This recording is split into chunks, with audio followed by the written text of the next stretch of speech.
Manage your emotions. Do not control them. Let me explain. Think of yourself as an empty bookshelf. That's your consciousness.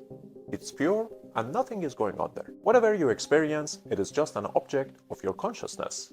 The voices you hear, the things you see, any sensations, and the emotions you feel. We cannot control the noises and the voices around us, or the things we see or smell. It is the same thing with the emotions we feel if we think of them just as another object on the bookshelf of our consciousness. If they are just dumped at you from all directions, you can easily get overwhelmed by them without knowing why you are overwhelmed. But if you place them, organize them in your mental bookshelf, you will be in charge, and that overwhelming feeling, that anxiousness will not occur. They are still there, but you know where they are and what they are, no matter how dark or painful they might be. Simply put, feel your emotions, but do not become them. You can do that by organizing your emotions. The moment that you acknowledge your state of emotions, you can understand them and allow them to remain within you if they are positive, or pass through you if they are negative. But if you want to control your emotions and feelings, in a sense, you are fighting with them. It's like arm wrestling with your emotions to see who's gonna win this round. That's when you might start using different coping mechanisms or finding ways to avoid or ignore them, like anxious eating, drinking, pursuing meaningless sex, or anything that can help you suppress and control your emotions.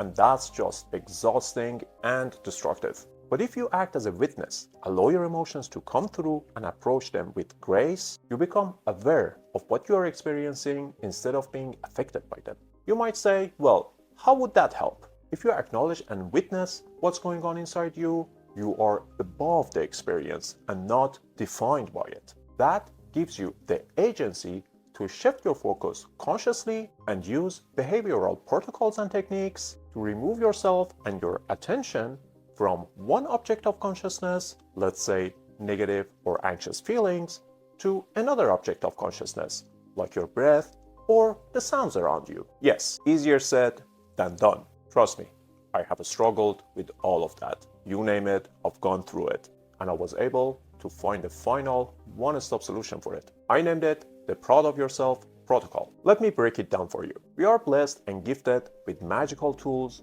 like our hormones. Taking some very simple actions can change our experience. We might be feeling extremely sad, anxious, lonely. Even if we become fully aware of those feelings and be able to look at them as an object on the bookshelf of our consciousness, it can be extremely difficult to remove our focus from them to another object and therefore change our experience. But if in that very difficult moment, we decide to do something totally irrelevant just for a few minutes, like mopping the floor, potting a plant, cleaning the house, organizing our closet, or going for a walk around the block, anything that we can look at and be like, you know what, this is great, I'm proud of you, that is reclaiming your experience and your powerful self. Step 1.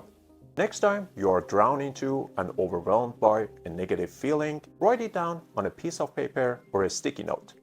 For instance, write down, I'm feeling sad, and next to it, write down the date and the time. Step 2. Leave it there and go and apply the Proud of Yourself protocol by doing the first thing that comes to your mind. I already gave you a few examples. Step 3. Come back to that piece of paper or your sticky note and add what you just did, followed by, I am proud of myself. For instance, I just mopped the floor, I am proud of myself. And keep that sticky note somewhere safe and organized. Do the same thing the next time you're going through emotions and gather a stack of undeniable proof that you are in charge of your experience in life over and over again.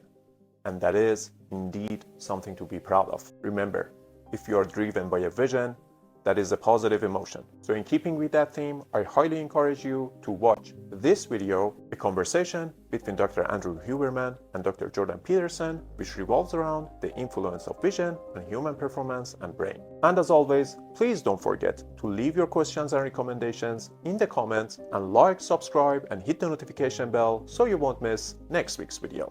And I will see you there.